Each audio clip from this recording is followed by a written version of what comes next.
नमस्कार, 6 बज चुके हैं और आप देख रहे हैं हमारा बेहद ही खास कार्यक्रम प्रधानमंत्री। तो जैसा कि हमने कहा कि बेहद खास है, तो आज क्या बात होनी है। 2024 के लोकसभा चुनाव से पहले एक बेहद खास चर्चा, एक खास कार्यक्रम के तौर पर, जिसका नाम आप देख पा रहे हैं प्रधानमंत्री, हमने रखा है, जहां पर सियासत से जुड़ी हम सभी खबरों को एक साथ विस्तार से आपको बताएंगे।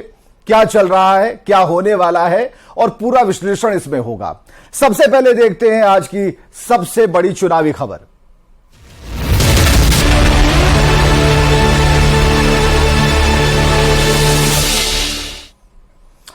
चलिए, आरजेडी सांसद मनोज झा के राज्यसभा में दिए गए बयान पर बिहार में सियासी कोहराम मचा हुआ है। मनोज झा ने अपने बयान में ठाकुर शब्द का जिक्र किया था, जिस पर सियासी बयानबाजी थमने का नाम नहीं ले रही।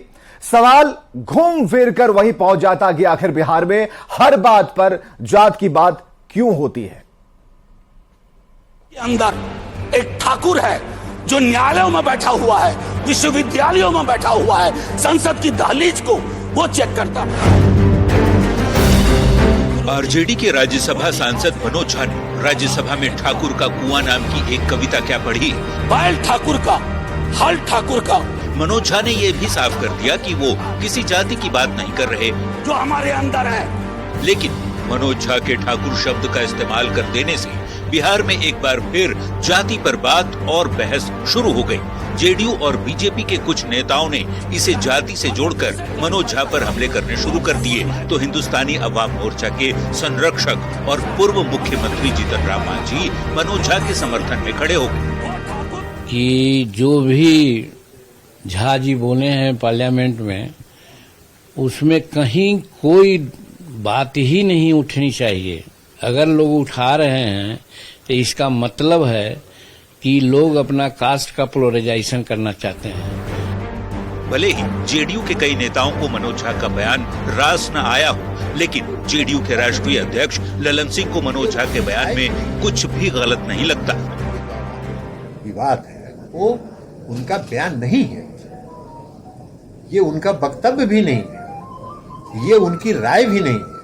अपने भाषण के दौरान एक कविता, उस पूरे कविता को उन्होंने पढ़ा और खुद को ये कहा कि मान लीजिए कि हम ठाकुर। वहीं जन सुराज के संयोजक प्रशांत किशोर का मानना है कि राजनीतिक रोटी सेकने के लिए आरजेडी वाले जानबूझकर ऐसा बयान दिलवाते हैं ताकि समाज में विद्वेष और ध्रुवीकरण बना रहे। पर ये सब पार्टी वाले कराते हैं कि आप बयान दीजिए ताकि समाज में विद्वेष बढ़े, आपस में मारपीट हो, आपस में झगड़ा लड़ाई हो, वाद विवाद हो, पत्रकार भी उसी में पड़ जाए। आरजेडी के नेता जानबूझकर ये बयान देते हैं या जानबूझकर मनोज झा जैसे नेताओं से बयान दिलवाते हैं, ये तो वही जानते होंगे। अब वजह चाहे जो भी हो, लेकिन सवाल है कि बिहार में हर बात में जात की बात क्यों की जाती है। न्यूज़ 18 के लिए पटना से शैलेंद्र, दिल्ली से अमितेश सिंह और मुजफ्फरपुर से प्रियांक सौरभ के। चलिए, अगली बात यह है कि पूर्व सांसद हैं और बाहुबली नेता भी हैं। नाम है सूरजभान सिंह, और उन्होंने कहा है कि लोकसभा चुनाव को लेकर समय आने पर चिराग पासवान और पशुपति पारस के बीच सीटों का जो मुद्दा है वो सुलझ जाएगा और कहीं कोई विवाद नहीं होगा। ऐसा कहना सूरजभान सिंह का। और सूरजभान सिंह दिवंगत रामविलास पासवान के बेहद करीबी नेता माने जाते हैं। और आपको यह भी जानकारी दें कि हाजीपुर सीट पर चाचा भतीजे में ठनी है और दोनों हाजीपुर सीट पर दावेदारी पेश कर रहे हैं। इधर जीतन राम मांझी के जमुई सीट वाले बयान पर सूरजभान ने कहा कि फैसला ऊपर से होता है। रामविलास पासवान के बेहद करीबी माने जाने वाले बाहुबली सूरजभान सिंह हमारे साथ हैं। जिस तरीके से आप बहुत दिनों तक पार्टी के साथ रहे हैं, अभी भी केंद्रीय मंत्री पशुपति कुमार पारस के साथ हैं, क्या लगता है जमुई चिराग पासवान वहां से सांसद हैं, अब जीतन राम मांझी मांग रहे हैं और दोनों एनडीए का हिस्सा हैं। देखिए, हम थे रामविलास पासवान जी के साथ, आज भी हम रामविलास जी के साथ हैं। ये लोग पारिवारिक जी से, हर एक पारिवारिक में चलता है। इसका सोझा जी से मूल बात हम बता देते हैं। जितने नदी देश में चल रहे हैं, गंगा हो, ब्रह्मपुत्र हो, कोई भी नदी, उस समुद्र में जाने के बाद ना सब नमकीन हो जाता है। उसी तरह हमारे दल का, एनडीए गठबंधन का जो मुखिया है, वहाँ जाने के बाद सब लोग एक है। तो जैसे क्योंकि अभी एक हाजीपुर के लिए भी हो रहा है कि पशुपति कुमार पास बोल रहे हैं हाजीपुर हमारी सीट है, हम नहीं छोड़ेंगे। चिराग पासवान हाजीपुर से चुनाव लड़ने की घोषणा कर चुके हैं। हाजीपुर का मामला सुलझा नहीं, जमुई का मामला उलझा हुआ नजर आ रहा है। और सब मामला जैसे क्या कहे, सब नदी जब समुद्र में जाता है तो नमकीन हो जाता है। तो जब सब समय, अभी बहुत समय है लोकसभा चुनाव, समय आने पर ही जैसे कि शादी शोभा देता है, अभी इसका कोई मुद्दा ही नहीं है। चलिए, झारखंड से खबर आ रही है कि सरना धर्म कोड का जो मुद्दा है हमेशा से राजनीति का मुद्दा बनता रहा है। इधर लोकसभा चुनाव से ठीक पहले झारखंड में सरना कोड की बात होने लगी। सरना धर्म कोड के मुद्दे पर एक और जहां मुख्यमंत्री हेमंत सोरेन ने प्रधानमंत्री को पत्र लिख दिया, दूसरी तरफ पूर्व मुख्यमंत्री रघुवर दास ने भी हेमंत को चिट्ठी लिखी और इसके जरिए उन्होंने जनजातीय रीति रिवाज और परंपरा पर आ रहे संकट को लेकर आगाह किया। देखिए, माननीय मुख्यमंत्री जी एक आदिवासी मुख्यमंत्री है और 2019 के विधानसभा चुनाव में जनजाति समाज, सरना समाज बड़ी आशा से इनको जिताने का काम किया और इस आदिवासी मुख्यमंत्री से सरना समाज को भी काफी आशाएं और आकांक्षाएं थी। लेकिन 4 वर्ष के अंदर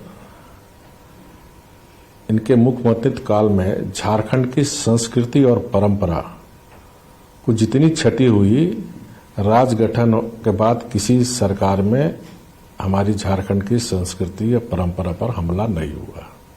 तो आप सरना कोड के बजाय 1997 में केरला हाई कोर्ट ने एक जजमेंट दिया कि जो आदिवासी रीति रिवाज परंपरा को नहीं मानता उसकी जाति प्रमाण पत्र नहीं बनना चाहिए। तो आपको सिर्फ एक कार्मिक विभाग को आदेश देना है, एक संकल्प निकालना है कि सरना समाज का उसी का जाति एसटी जाति मोर्चा जाति प्रमाण पत्र बनना चाहिए जिसमें पत्नी पति दोनों आदिवासी समाज सरना समाज से हो। जो रूढ़िवादी जो आदिवासियों की परंपरा है, संस्कृति है, जो रीति रिवाज है, जो विवाह है, वो आदिवासी सरना समाज के तहत हुआ है कि नहीं। तो ऐसे जो रीति रिवाज परंपरा विवाह को अगर कोई जनजाति समाज नहीं मानता तो उनका आदिवासी जाति प्रमाण पत्र नहीं बनना चाहिए।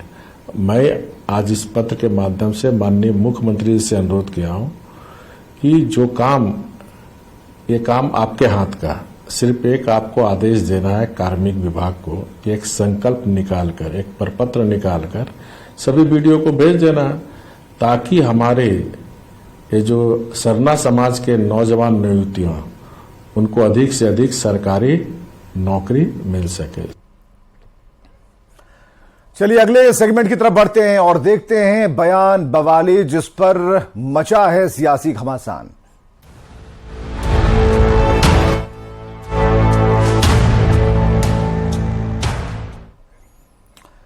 चलिए, बीजेपी सांसद सुशील मोदी ने जेडीयू को लेकर एक बड़ी भविष्यवाणी कर दी। पटना बीजेपी कार्यालय में आयोजित मिलन समारोह में जेडीयू महासचिव राजू गुप्ता की पार्टी छोड़ बीजेपी का दामन थामने के बाद सुशील मोदी ने कहा जेडीयू 6 में से 8 महीने में पूरी तरह समाप्त हो जाएगी। मेरे मित्रों, मैं भविष्यवाणी करना चाहता हूं, अगले 6-8 महीने में जनता दल का नामो निशान नहीं रहेगा, केवल कागज पर जनता दल रहेगा। अब सिर्फ भाजपा का कार्यकर्ता ही बिहार का मुख्यमंत्री बनेगा। आज सभी लोग आए, आज सभी लोग आए, रोहतास से लेकर नरकटियागंज जो बेतिया के इलाके तक के लोग आए, सभी लोगों का स्वागत करते हुए भारतीय जनता पार्टी मजबूत हो रही है और सामने कोई पार्टी टिकने वाला नहीं है। इतना। और केंद्रीय मंत्री पशुपति पारस ने लॉ एंड ऑर्डर को लेकर नीतीश सरकार पर जोरदार हमला बोला। पारस ने कहा कि जब से नीतीश जी ने बीजेपी से नाता तोड़ा है, राज्य में लूट, हत्या, डकैती की वारदात बढ़ गई है। जी भाजपा गठबंधन से नाता तोड़ के और चले गए आरजेडी गठबंधन में, तब से बिहार की स्थिति बहुत खराब हो गई। आप देखे होइएगा कि रोज ऐसा एक भी दिन नागा नहीं है जिस दिन लूट, हत्या, बैंक रॉबरी और दलित महिलाओं के साथ बलात्कार न हुआ हो। कल भी आप देखिएगा कि हमारे पार्टी के पूर्व अध्यक्ष थे, लेबर सेल के प्रदेश अध्यक्ष थे, उनकी कल निर्मम हत्या हो गई। इस ढंग से आप देखिएगा कि आज से 4 दिन 5 दिन पहले फतुहा में एक महादलित महिला के साथ में बहुत बुरी तरह से नग्न करके उसको पीटा गया और उसको गंदा इवन के उसको पेशाब पिलाया गया। इधर आने की कोई गुंजाइश बचेगी? कि उधर जब से गए 1 वर्ष पहले से तो आप देख रहे हैं कि बिहार की स्थिति, लॉ एंड ऑर्डर स्थिति बहुत खराब है। अब उसमें अब ये तो नीतीश कुमार जी को डिसीजन करना है कि हम इधर जाएं या उधर जाएं, ये तो उन पर फैसला है। और चलिए अगले सेगमेंट की तरफ बढ़ते हैं और सेगमेंट में आपको दिखाते हैं जो कुछ ऐसी तस्वीरें जो सियासत के लिहाज से सोशल मीडिया पर वायरल हैं।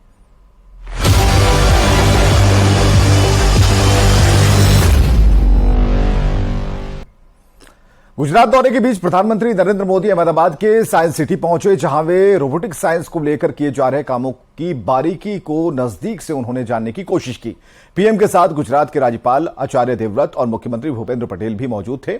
और ये बताएं कि वाइब्रेंट गुजरात ग्लोबल समिट के 20 साल पूरे होने के मौके पर आयोजित एक कार्यक्रम में प्रधानमंत्री अहमदाबाद पहुंचे थे, जहां उन्होंने साइंस सिटी में भ्रमण किया और तकनीक के बारे में जानकारी ली।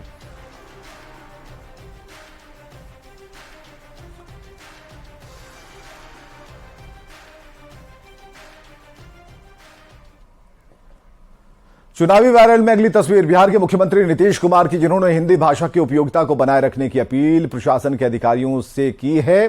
दरअसल सीएम बांका में डिजिटल लाइब्रेरी का उद्घाटन करने पहुंचे थे, लेकिन लाइब्रेरी की बोर्ड पर अंग्रेजी में लिखे बातों को पढ़ते ही सीएम ने वहां खड़े अधिकारियों से तत्काल भाषा को बदलने की बात कही।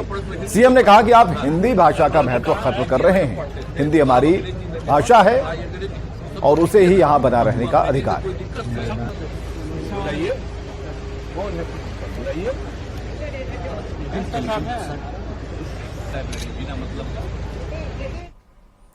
और महाराष्ट्र के मुख्यमंत्री एकनाथ शिंदे ने मुंबई के लाल बागचा राजा में पूजा अर्चना की है। लाल बाग के राजा के नाम से मशहूर गणपति के स्वरूप की पूजा हर साल लाखों की भीड़ करती है। आम से लेकर खास सभी लाल बाग के दरबार में मत्था टेकते हैं। और ऐसे में महाराष्ट्र के मुख्यमंत्री की तस्वीर सोशल मीडिया पर वायरल हो रही, जहां वो पहुंचे और लाल बाग के राजा के चरणों में श्रद्धा सुमन उन्होंने अर्पित की है।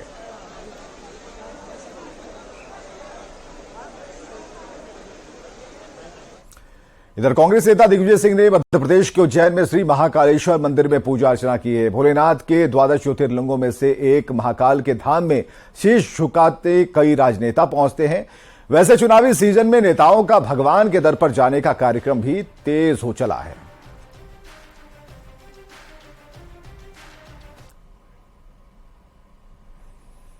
बिहार के श्रम संसाधन मंत्री सुरेंद्र राम का एक वीडियो सोशल मीडिया पर तेजी से वायरल हो रहा है, जिसमें मंत्री जी चारा काटने वाली मशीन चलाते दिख रहे हैं।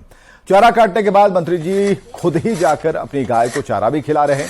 और ये जो वीडियो आप देख पा रहे हैं, ये मंत्री जी ने इसे सोशल मीडिया पर अपलोड किया है और इसके बाद ये तेजी से वायरल हो रहा है। बिहार के मंत्री हैं सुरेंद्र राम और ये कुट्टी कहते हैं, ये चारा मतलब कुट्टी बिहार में कहते हैं, कुट्टी काटने वाली मशीन है और खुद काटा और मवेशियों को खिलाने के लिए खुद ही जाकर वहां पर उन्होंने दिया। हालांकि ये वीडियो खुद उन्होंने अपलोड किया है जो वायरल है।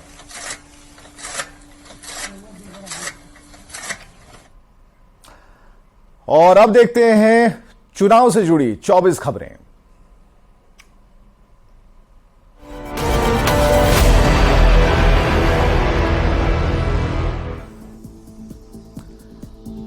नीतीश कुमार से मिलने सीएम आवास पहुंचे लालू प्रसाद। आधे घंटे तक बंद कमरे में INDIA में सीट शेयरिंग पर हुई चर्चा। पूर्व सांसद आनंद मोहन ने मनोज झा पर आरजेडी में बतौर केंद्रीय एजेंट का काम करने का लगाया आरोप। कहा आरजेडी जैसे ही कमजोर होगी बीजेपी में चले जाएंगे। आनंद मोहन ने मनोज झा को बताया फिटकिरी झा। कहा देश की राजनीति का दूध फाड़ने में लगे मनोज झा। मनोज झा के बयान पर पशुपति पारस का निशाना। कहा आरजेडी की मानसिकता ऊंची जाति के खिलाफ। मनोज झा के बचाव में उतरे जेडीयू के राष्ट्रीय अध्यक्ष ललन सिंह। कहा उनके बयान को गलत तरीके से परोसा गया।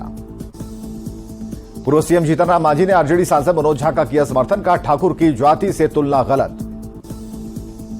मनोज झा के बयान को लेकर प्रशांत किशोर ने आरजेडी पर साधा निशाना, कहा जानबूझकर ऐसे बयान दिलाता है आरजेडी।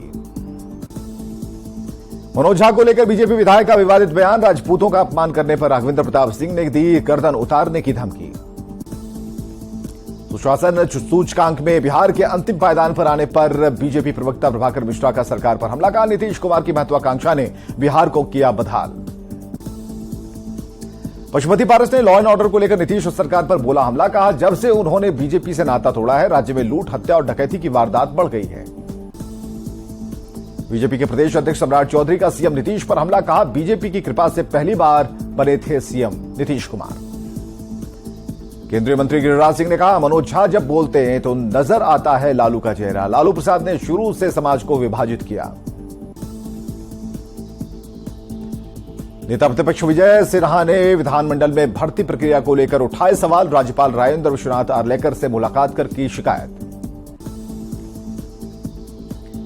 नीतीश कुमार की पार्टी को लेकर सुशील मोदी ने की भविष्यवाणी, कहा 6 से 8 महीने में पूरी तरह से समाप्त हो जाएगा जेडीयू। अरविंद केजरीवाल की कोठी के रिनोवेशन में खर्च के केस में सीबीआई करेगी जांच, कई सरकारी कर्मचारियों अधिकारियों की बढ़ सकती है मुश्किल। उपराष्ट्रपति जगदीप धनखड़ कल आएंगे बिहार, नालंदा यूनिवर्सिटी के छात्रों और शिक्षकों से करेंगे मुलाकात। बिहार बीजेपी कार्यालय में 5 लोकसभा क्षेत्र के कोर ग्रुप की महत्वपूर्ण बैठक, प्रदेश अध्यक्ष सम्राट चौधरी, बिहार प्रभारी विनोद तावड़े समेत कई नेता रहे मौजूद। लोकसभा चुनाव को लेकर जेएमएम ने तेज की सांगठनिक तैयारी, रांची के जेएमएम दफ्तर में पार्टी नेता और कार्यकर्ताओं की बैठक। गोड्डा लोकसभा सीट पर 2 कांग्रेस विधायक ने ठोका दावा, टिकट की दावेदारी को लेकर पार्टी में मचा घमासान। आईएनडीआईए में सीट शेयरिंग पर बोले सीपीआई के राष्ट्रीय महासचिव डी राजा, कहा इंडी गठबंधन में सीट शेयरिंग को लेकर परेशानी नहीं, स्टेट यूनिट कर रही है बातचीत। 2024 लोकसभा चुनाव को लेकर रायपुर में बीजेपी कोर ग्रुप की अहम बैठक, गृह मंत्री अमित शाह और जेपी नड्डा भी बैठक में हुए शामिल। बीजेपी को जवाब देने के लिए कांग्रेस हर विधानसभा में निकालेगी भरोसा यात्रा, 2 अक्टूबर को रायपुर में जुटेंगे सियासी दिग्गज। 30 सितंबर को छत्तीसगढ़ में प्रधानमंत्री नरेंद्र मोदी करेंगे आम सभा को संबोधित, बिलासपुर संभाग की 25 सीटों पर पड़ेगा सीधा असर। पंजाब में कांग्रेस विधायक सुखपाल खैरा को 8 साल पुराने एनडीपीएस मामले में पुलिस ने किया गिरफ्तार, कांग्रेस ने साजिश का लगाया आरोप।